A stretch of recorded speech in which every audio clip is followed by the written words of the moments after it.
mensaje daremos al mundo de Jesús y su muerte en la cruz. Historia de amor y de gracia, historia de paz. ¿Sabías quién posee la ideología babilónica en nuestro tiempo actual? ¿Sabes cuáles son las verdades fundamentales y sus doctrinas más satánicas? Buenas noches, mis queridos hermanos. Feliz sábado. Buenas noches, Ronald. Buenas noches, Marco. Buenas noches a todos nuestros hermanos que nos ven y a nuestros queridos amigos también. Los invito para que inclinen sus rostros y hagamos una oración. Oremos. Amante Padre, en este momento vamos a abrir tu palabra. Pedimos tu dirección y la guía de tu Espíritu Santo para que tú nos puedas enseñar, mostrar verdades fundamentales y necesarias que necesitamos saber para este tiempo. Acompáñanos y sé con cada una de las personas que nos sintonizan. En el nombre de Jesús. Amén. Así es, mis queridos amigos, esta noche vamos a hablar de quiénes son los autores que poseen la ideología babilónica y que representan esa Babilonia mística que desde los tiempos antiguos han venido persiguiendo al pueblo de Dios y han estado en contra de todo lo que hace Dios. Y para ello yo les invito a que vayamos a Isaías capítulo 14, versículos del 4 al 6. Dice así: pronunciarás esta burla contra el rey de Babilonia y dirás: ¿cómo se ha acabado el opresor y cómo ha cesado el furor? El Señor ha quebrado el báculo de los impíos, el cetro de los gobernantes que golpeaba con furia a los pueblos con golpes incesantes, que sometía con ira a las naciones en persecución incesante.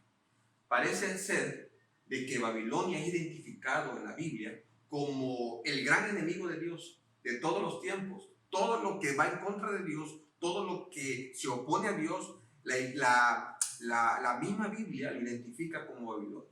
Este texto es precisamente un canto o una burla que les dice, que les profetiza a Dios a través del profeta Isaías de lo que ellos le iban a decir al rey de Babilonia cuando estuvieran siendo liberados o cuando su pueblo finalmente estuviera siendo liberado. Sí, y también quiero decirles que Babilonia, entonces la palabra de Dios lo toma, y lo vamos a ver un poco más adelante, como un poder que se encarga de oprimir al pueblo de Dios y de ir en contra de las enseñanzas de Dios o de la voluntad de Dios. La Biblia toma finalmente en el libro de Apocalipsis a Babilonia como símbolo de algo más grande que va a existir en este tiempo, en el tiempo del fin. Así es. Ahora, ¿quién es Babilonia? ¿Cómo se origina Babilonia? Bien, para ello nosotros tenemos que ir a la antigüedad y tenemos que ir a la historia para saber cómo es que se origina este gran adversario de Dios. Y bien, les invito a que vayamos a Génesis en el capítulo 8, versículos del 15 al 21. Sal del arca tú y tu mujer y tus hijos y las mujeres de tus hijos contigo. Todos los animales que están contigo, de toda carne, de aves y de bestias, y todo reptil que se arrastra sobre la tierra, sacarás contigo. Y vayan por la tierra y fructifiquen y multiplíquense sobre la tierra. La orden de Dios es: vayan y multiplíquense por toda la tierra. ¿Sí? Esto es un punto muy importante. Escuchen este versículo 21. Y percibió Jehová olor grato, y dijo Jehová en su corazón: no volveré más a maldecir la tierra por causa del hombre, porque el intento del corazón del hombre es malo desde su juventud. Ni volveré más a destruir todo ser viviente como he hecho. Parece ser que los dos mandatos de Dios que le da a Noé después del diluvio eran: multiplíquense y vayan por toda la faz de la tierra, y no voy a volver a maldecir la tierra con agua. O sea, no iba a haber otro diluvio. Esa es la palabra de Dios. Así es. Se nos dice aquí claramente lo que el hombre tenía que hacer. Así es. Pero sin embargo, más adelante, el hombre, en lugar de obedecer, nuevamente va en contra de las enseñanzas de Dios. Y en lugar de esparcirse por todo el mundo, empiezan entonces a concentrarse en ciudades, el inicio de la civilización. Así es. Yo quisiera llevarles a Génesis en el capítulo 10, versículos 8 y 10. Y dice así: y Cus engendró a Nimrod, quien llegó a ser el primer poderoso en la tierra. Nimrod fue el primer rey o el primer gobernante, el primer líder después del diluvio. Este fue vigoroso cazador delante de Jehová, por lo cual se dice, así como Nimrod, vigoroso cazador delante de Jehová, y fue el comienzo de su reino, Babel. Eret, Akkad y Calne en la tierra de Sinar. ¿Por qué es tan importante esto? Porque tú recordarás, Ronald, que en la tierra de Sinar atraviesa un río. Y ese río se llama el río Éufrates, en donde hoy está o fue la Gran Babilonia, ¿no? La ciudad de Babilonia finalmente en un inicio fue ciudad, pero también llegó a ser imperio.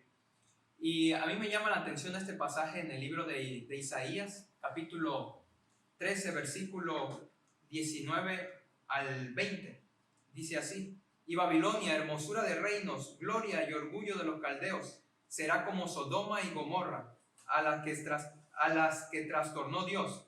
Nunca más será habitada, ni se morará en ella de generación en generación. No levantará allí su tienda el árabe, ni los pastores tendrán allí su majada. Y Nabucodonosor finalmente crea esa gran Babilonia de la cual él se sentía tan orgulloso. Y lo podemos ver en el libro de Daniel, capítulo 4, versículo 30. Decía así Nabucodonosor: habló el rey y dijo: ¿no es esta la gran Babilonia que yo edifiqué para casa real con la fuerza de mi poder y para gloria de mi majestad?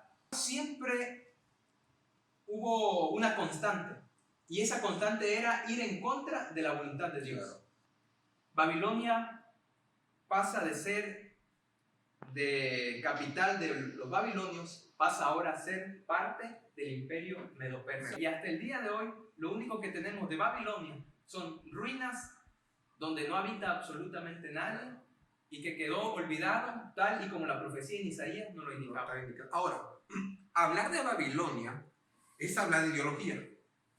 De una ideología que se configura al principio, desde los tiempos de Nimrod, ¿sí? Ahora, la idea o lo interesante es saber cuál es la idea o cuál es la ideología babilónica que finalmente el misterio de la iniquidad o la rebelión de Satanás influyó en esta tierra. Bueno, yo les invito a que vayamos a Génesis, capítulo 11, versículos 1 y 4. Ahí vamos nosotros a descubrir cuáles son esa ideología babilónica que a lo largo de la historia usted la va a ver configurándose en cada imperio, en cada reino, llevándose de una generación a otra en rebeldía contra Dios. Génesis capítulo 11, versículos del 1 al 4. Esta es la historia de la torre de Babel, la torre de Nimrod. Por cierto, Nimrod quiere decir rebeldía o rebelde contra Dios. Nimrod era un rebelde contra Dios y fue el primer poderoso en la tierra después del diluvio. Dice así: tenía entonces toda la tierra una sola lengua y unas mismas palabras. O sea, no se hablaba otro idioma, todos tenían un mismo idioma. Y aconteció que cuando salieron del oriente, hallaron una llanura en la tierra de Sinar. Recuerden ustedes que en la tierra de Sinar, ahí atravesaba el río Éufrates. Y se establecieron allí. Y se dijeron unos a otros: vamos, hagamos ladrillo y cosámoslo con fuego. Y les sirvió el ladrillo en lugar de piedra y el asfalto en lugar de mezcla. Acuérdense ustedes que la indicación de Dios era que se iban a extender ¿dónde? Por toda la faz de la tierra. Dios no les estaba diciendo que se iban a hacer una gran ciudad y que iban a habitar todos, porque a Noé le estaba dando las instrucciones: espárzanse por toda la tierra. Sin embargo, vemos aquí la naturaleza de Babel, de no obedecer la palabra de Dios, de congregarse en una sola ciudad en vez de esparcirse. Y dijeron: vamos, edifiquemos una ciudad y una torre cuya cúspide llega al cielo y hagamos un nombre por si fuéramos esparcidos sobre la faz de toda la tierra. Aquí vemos la otra rebeldía. A Noé se le había dicho que ya no iba a haber otro diluvio. A Noé se le había dicho que se tenían que proliferar por toda la tierra. Sin embargo, vemos a esta empresa de Nimrod, vemos este proyecto de Nimrod que va en contra de lo que decía la palabra de Dios o de lo que Dios le había dicho a Noé, ¿sí? Ahora, vemos algo muy importante aquí. Babilonia, teniendo una autoridad suprema que era Nimrod, busca la unidad. Si ustedes se dan cuenta, estaban unidos. Estaban trabajando unidos en un proyecto, ¿sí?, que iba en contra de lo que Dios le había dicho a Noé. Haciendo una torre. ¿Saben ustedes por qué hacían esa torre? Porque ellos pensaban: si viene otro diluvio, ¿sí?, pues esta es nuestra salvación y podemos llegar hacia al cielo, ¿sí? Imagínate tú buscando una salvación alterna y desconfiando de Dios, que es el autor de la salvación, ¿no? Así es, en completa oposición a los mandatos de Dios, como bien lo hemos dicho, que es por lo que se caracteriza al Babilonia, siempre se caracterizó, y por algo Dios la toma entonces como símbolo ahora en nuestros tiempos. Sí, ahora, recuerden ustedes que Babel significa puerta de los dioses.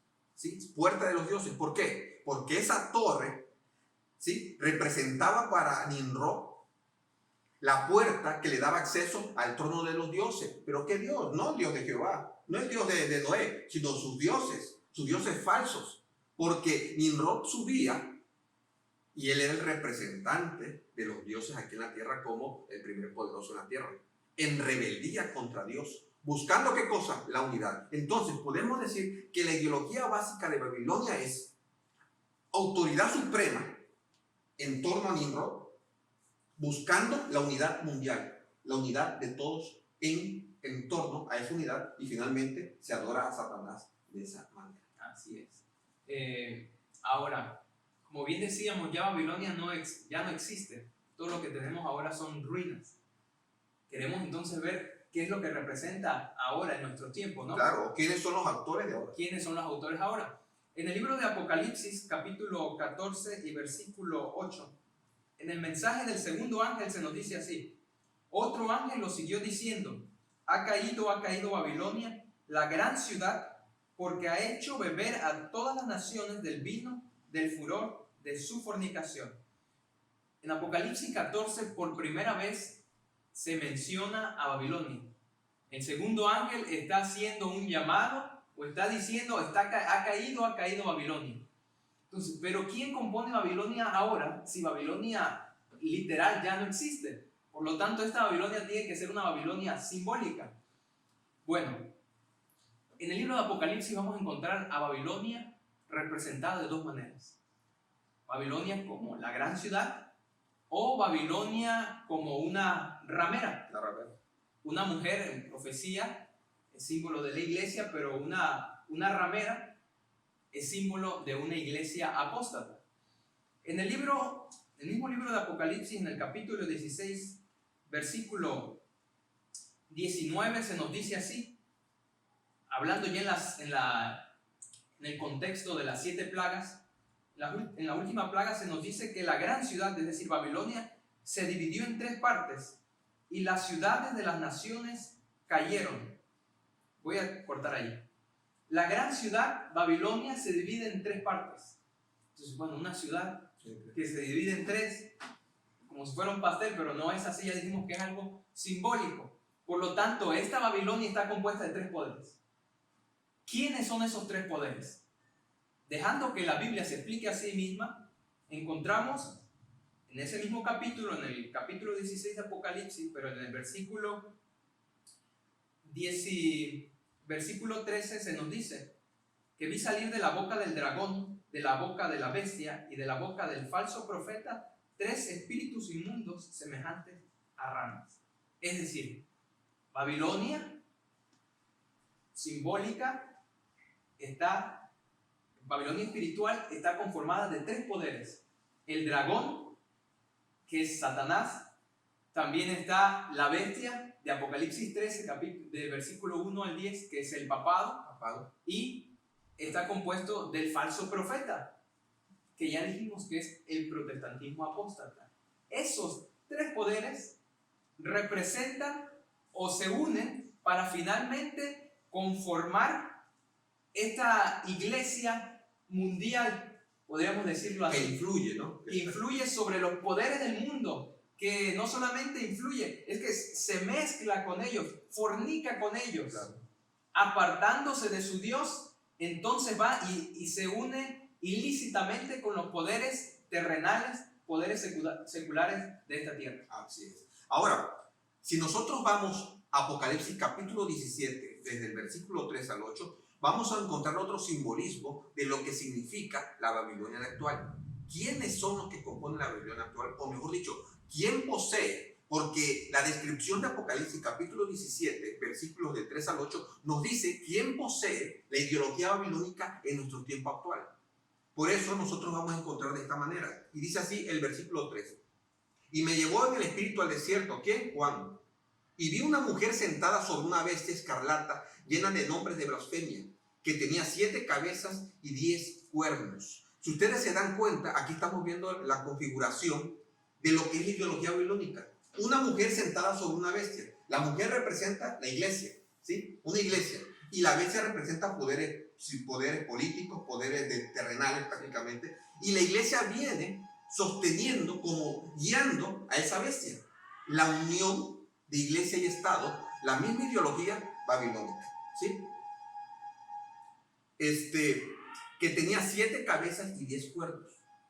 Ahora, ¿qué nos quiere decir esto de que una mujer viene sentada sobre todo el poder político y que tiene 7 cabezas y 10 cuernos? Bueno, esas cabezas representan los vehículos por los cuales, o imperios por los cuales Satanás ha venido filtrando y pasándose de un imperio a otro su ideología satánica. ¿Cuál ideología satánica? Bueno, una autoridad suprema, el torno, ¿sí? Y la unidad mundial. Ustedes recordarán de Babilonia, Nabucodonosor, ¿sí? Una autoridad suprema. En los tiempos babilónicos se creía que el rey era el representante de los dioses, por los cuales el rey tenía todo el poder político religioso, y por eso dictaban leyes, ¿sí? Dictaban leyes religiosas con el poder político, una mezcla político-religión. Entonces, esas 7 cabezas representan esos móviles: Babilonia, Medo-Persia, Grecia, Roma, ¿sí? Pasa luego al papado y posteriormente, ¿sí? Entonces, esas cabezas se van actualizando prácticamente, y por eso el registro bíblico nos enseña cómo es que Satanás ha venido depositando esa ideología que hoy precisamente la tiene el papado. Porque esta ramera a la cual le estamos haciendo énfasis en nuestro entorno actual es el papado, que tiene la encomienda satánica de unir a todo el mundo en torno a una figura, el papa, que tenga todo el poder político religioso y de esa manera unir al mundo y poder adorar a Satanás. Por eso a esta ramera dice así: y la mujer estaba vestida de púrpura y escarlata y adornada de oro, de piedras preciosas y de perlas, y tenía en la mano un cáliz de oro lleno de abominaciones y de las inmundicias de su fornicación. Esta mujer se mezcla con los poderes de esta tierra, y miren lo que dice en el 5: y en su frente un nombre escrito, un misterio, Babilonia la grande, la madre de las rameras y de las abominaciones de la tierra. Y vi a la mujer ebria de la sangre de los santos y de la sangre de los mártires de Jesús, y cuando la vi quedé asombrado con gran asombro. ¿Por qué se asombra el profeta? Porque finalmente esta ramera, ¿sí?, aunque recibió una herida mortal, o sea, en 1798, al papado, Berthier, ¿sí?, lo toma prisionero Napoleón y se lo lleva a Francia, donde muere un año después, en 1798. A eso se le llama, y la Biblia lo describe como la herida mortal, pero es herida sana. Y esta bestia, el papado, querido amigo que me estás escuchando, va a tener otro periodo hegemónico. ¿Y cómo era? ¿Cómo sabemos eso? Bueno, porque en el versículo 8 dice así: la bestia que has visto era. ¿Cuándo era? En los tiempos pasados. Si tú vas a la historia, en la Edad Media, el poder que gobernaba ahí era el papado. Hizo lo que quiso, se mezcló con los reyes de esta tierra. ¿Recuerdas tú los francos cómo le propiciaron apoyo? ¿Sí? Y eso desde Daniel lo venimos manejando. Cuando los pueblos bárbaros germánicos, al caer el Imperio Romano en el 476, ¿sí?, empezaron a prestarle apoyo, y con eso hizo la Santa Inquisición, las cruzadas. Con el apoyo civil, la iglesia se mezcló. Por eso era, pero ahora no es. Desde 1798 cae en un abismo. Ahora no es, ahora no tiene el poder que en la Edad Media tenía el papado. Pero está por subir del abismo e ir a perdición. Va a volver a subir, pero por un breve tiempo, porque será totalmente destruida. Y los moradores de la tierra, aquellos cuyos nombres no están escritos desde la fundación del mundo en el libro de la vida, se asombrarán viendo a la bestia que era y no es ni será. ¿Sí? O sea, la tierra misma se va a volver a asombrar de que el papado, que había perdido todo el poder en 1798, lo va a volver a obtener, y para ello lo va a obtener con la bestia de 2 cuernos, que nosotros le identificamos con Estados Unidos. Estados Unidos le devolverá el poder, y junto al papado, ¿sí?, formarán la 8ª cabeza, en donde el papado volverá a resurgir, ¿sí?, con ayuda de su imagen, la imagen de la bestia o el protestantismo apostólico. Así es, en el capítulo 17 del versículo 5 se nos dice que esta ramera tiene en su frente un nombre, ¿no? Babilonia la grande, la madre de las rameras y de las abominaciones de la tierra. Es decir, para alguien ser una madre, pues tiene que tener hijas. Así es. Entonces, esta ramera tiene hijas, rameritas, como le quieran llamar. O sea, la Iglesia Católica, en pocas palabras, tiene su ramificación. De allí, a partir de la Reforma Protestante, ¿no?, que inicia nuevamente a surgir pues este movimiento de reforma, nuevamente recibiendo luz de la palabra de Dios y descubriendo nuevas verdades. Esa reforma no se completó, y a como fue pasando el tiempo, estas iglesias que salieron se fueron nuevamente apartando de las verdades, o se fueron estancando. Y es lo que vemos hoy. Hoy vemos, por ejemplo, una iglesia luterana. Yo, el pobre Lutero, que si viviera, se muere. Se vuelve a morir, que promueve el matrimonio del mismo sexo, cuando es algo que la Biblia no aprueba. Vemos ahora iglesias que, en lugar de buscar la palabra de Dios, ¿qué es lo que se hace? Se llega a bailar, se llega simplemente como una forma de pasar el tiempo, de entretenerse. Iglesias donde ya no se predica la palabra de Dios, y si se predica distorsionada, de tal manera que en Babilonia, que en hebreo también tiene el significado de confusión, estas iglesias pues están emborrachadas, están con una confusión total en cuanto a la palabra de Dios, no entienden, y es que por eso ves que una lo hace de esta manera, otra lo hace de esta manera, pero todas te dicen que adoran a Cristo, pero realmente en la práctica no es así. Lo niegan. ¿Por qué? Porque no se apegan a la palabra de Dios, sino que, por dar un ejemplo atinado, breve, al final todas estas hijas de la ramera que acaba, como bien decías, principalmente la gran ramera, el papado, siguen o adoptaron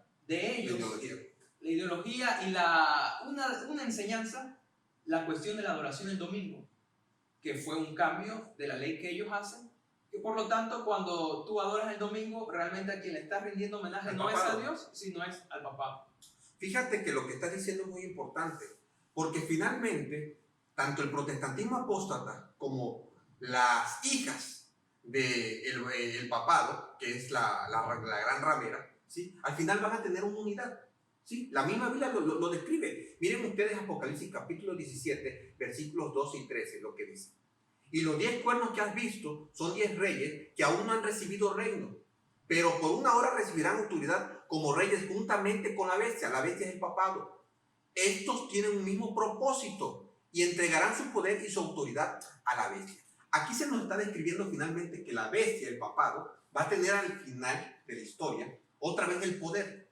Porque estos reyes, el número 10 es simbólico, pero realmente simboliza a la totalidad de reinos o de países que le van a dar el poder al papado para que juntos puedan, ¿sí?, o traten de unir a la tierra. Ahora, hay algo muy importante, porque desde la profecía de Daniel, de los 10 piecitos que nunca se unen, ¿sí?, y el papado trabajó, influenció en la Edad Media con reinos, pero no se unían.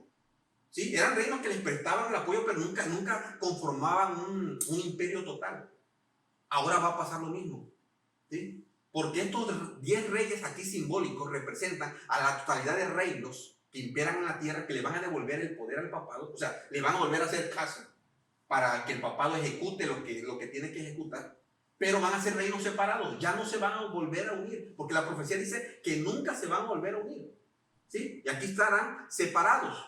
En un mismo propósito, sí, en un mismo propósito, pero jamás se va a volver a dar esa unidad. Por eso dice, aún no han recibido reino. Esto que se dice aquí, que aún no han recibido reino, es porque la idea de ellos es finalmente concretarse como un gran imperio, como una gran unidad mundial. Pero Ronald, nunca se les hace eso, porque dice la profecía que en días de estos reyes, Dios establecerá su reino, un reino que durará para siempre. Y nunca se le hace a Satanás, desde los tiempos de Nimrod, querer unir, jamás. Sí.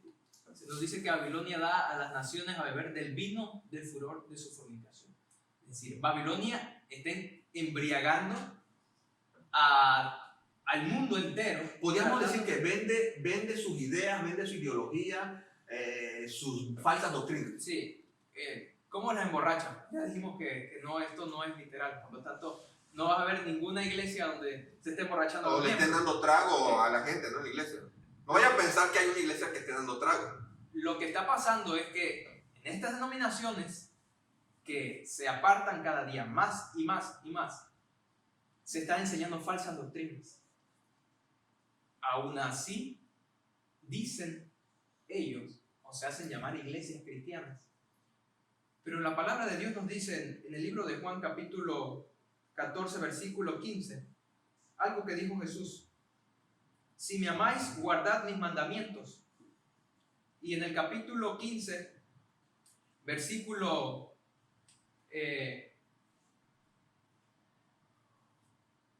20, nos dice así,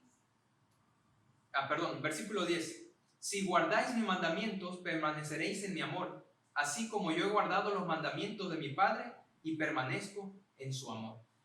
Jesús, nuestro mayor ejemplo, quien muere por nosotros, nos dice: si me amáis, guarden mis mandamientos. Y si ustedes me aman, van a permanecer en mí. Y una muestra de ello va a ser que guardan mi ley. Pero no una ley para salvarnos, porque ya somos salvos por la fe, por medio de él, sino una ley que guardamos por amor. ¿Qué enseñan estas iglesias caídas? ¿Qué enseña Babilonia? Babilonia enseña que ya no hay ley. Babilonia enseña que la ley fue abolida en la cruz y que por lo tanto nosotros podemos hacer absolutamente lo que querramos. Pero es una enseñanza que va en contra de la palabra de Dios.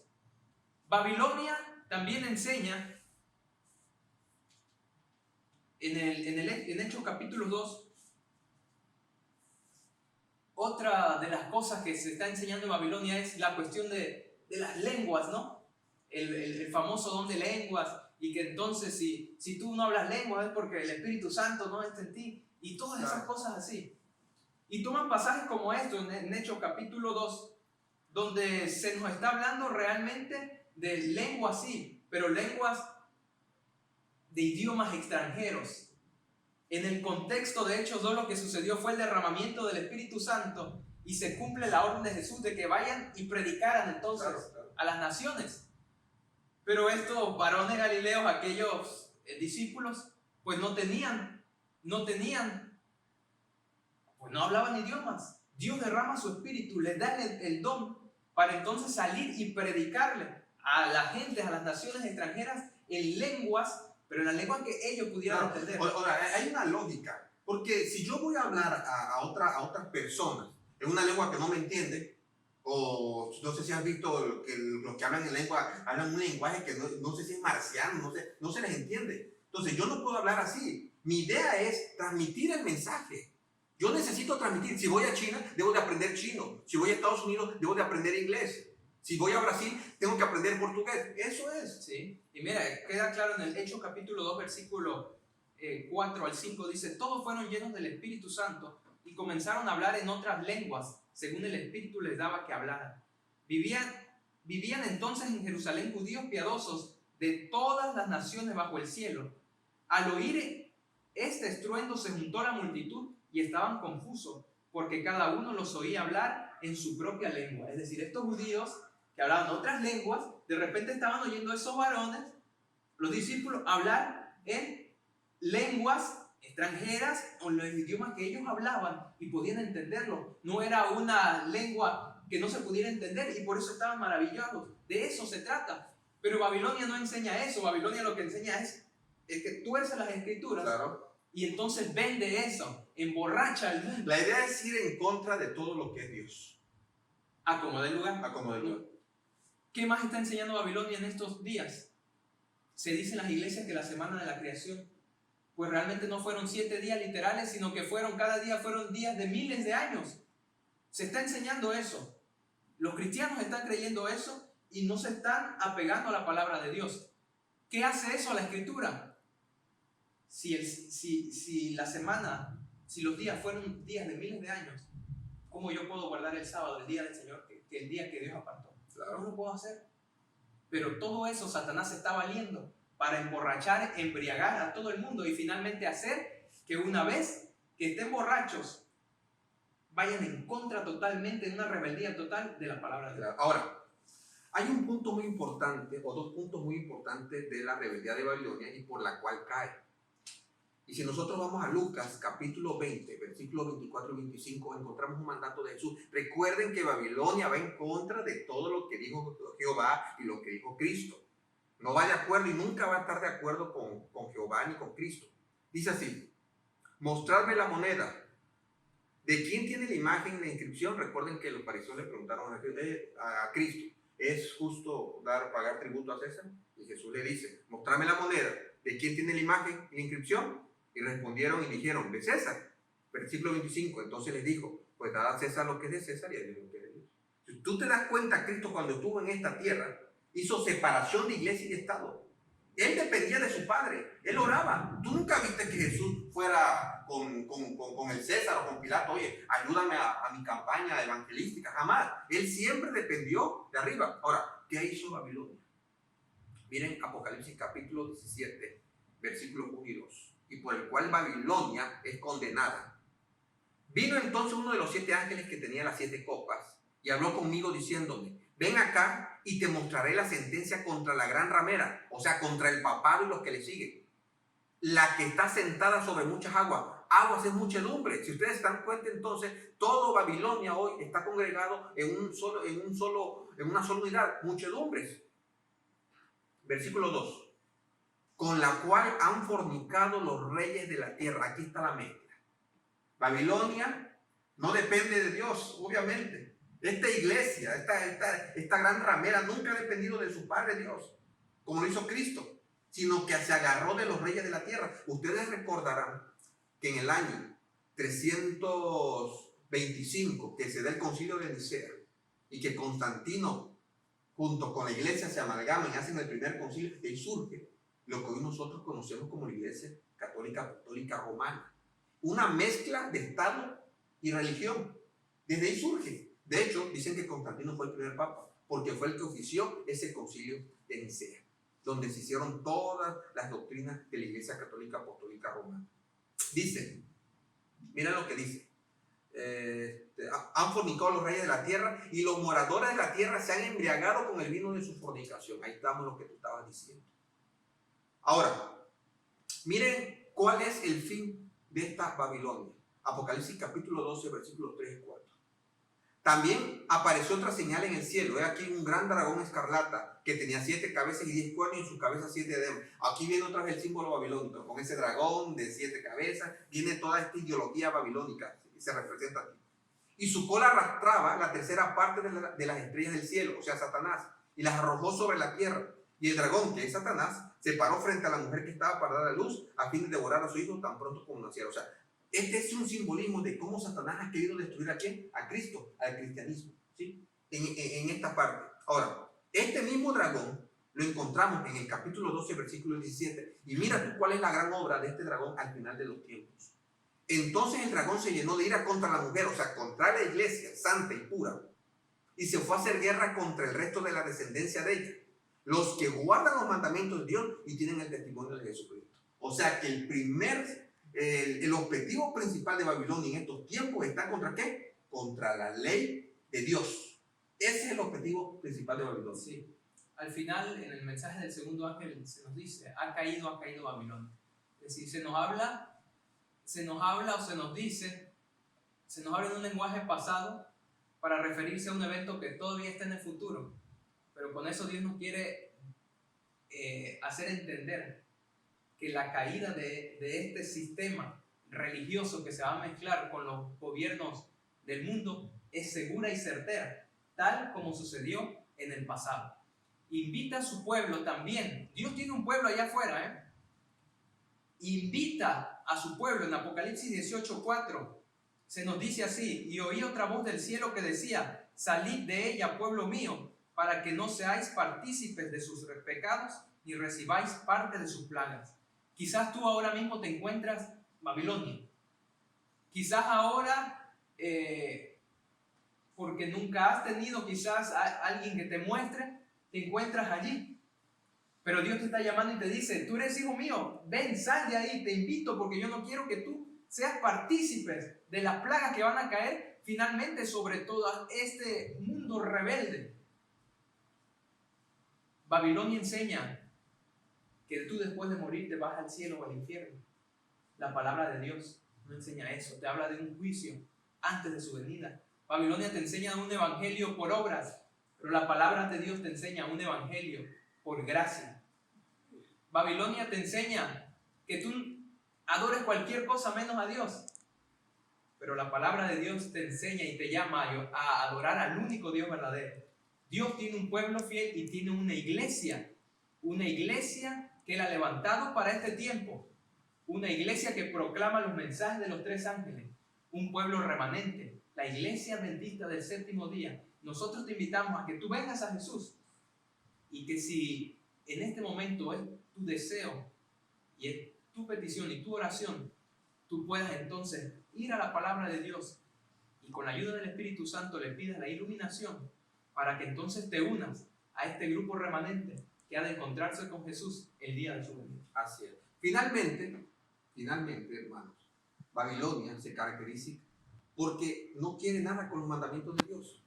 Y escúchame bien, toda persona, toda religión que hoy esté diciendo que los mandamientos de Dios fueron abolidos en la cruz es Babilonia. Porque Babilonia no quiere nada con los mandamientos de Dios. Y si tú crees que no eres Babilonia, pero aún no estás haciendo los mandamientos de Dios y no los cumples, tú también eres de la misma naturaleza y de la ideología babilónica. Y mira, te voy a dar un ejemplo de por qué el carácter de Babilonia es la persecución contra la ley de Dios. Si nosotros vamos a Daniel, en el capítulo 3, versículos del 8 al 12, encontramos un pequeño pasaje sobre la persecución de Babilonia sobre los 3 hebreos. Miren ustedes. Por esto en aquel tiempo algunos varones caldeos vinieron y acusaron maliciosamente a los judíos y hablaron y dijeron al rey Nabucodonosor: Rey, para siempre vive.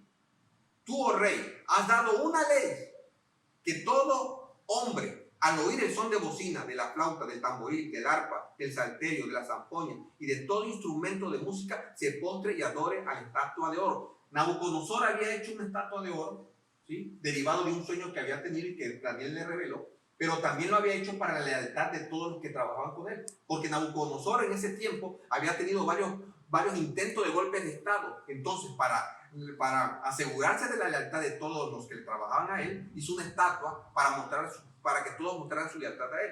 Ahora, y el que no se postre y adore esta estatua, se ha echado dentro de un horno de fuego ardiendo. Él lo hizo ley. Ahora, ustedes se dan cuenta que Nabucodonosor, un rey político, estaba haciendo uso de las leyes para influenciar o para ejecutar cuestiones religiosas, porque estaba violando los derechos de cualquiera, ¿sí? Él quería que se adorara a su estatua. Pero miren ustedes esto, versículo 12. Hay unos varones judíos, los cuales pusiste sobre los negocios de la provincia de Babilonia, Sadrach, Mesach y Abednego. Estos varones, oh rey, no te han respetado, no adoran tus dioses, ni adoran a la estatua de oro que has levantado. ¿Por qué estos varones no lo hacían? Bueno, sencillo, porque ellos respetaban los 10 mandamientos de Dios. Pero Satanás va contra ¿quién? La ideología babilónica va contra ¿quién? Contra los mandamientos de Dios. Esta gente que representaba esa ideología babilónica, ¿sí?, estaban enfrascados en que estos jóvenes cumplieran y desobedecieran la ley y los mandamientos de Dios, que decía: no tendrás otros dioses delante de mí. Y ellos estaban cumpliendo. Por eso estos varones no se postran ante tu estatua. Así es. Hermano, en este momento, con todo nuestro corazón, lo único que te queremos decir al final es: sal de Babilonia si te encuentras en estos sistemas que están engañando al mundo, y únete al pueblo de Dios, al remanente que guarda los mandamientos de Dios y tienen el testimonio de Jesucristo. Que Dios te bendiga.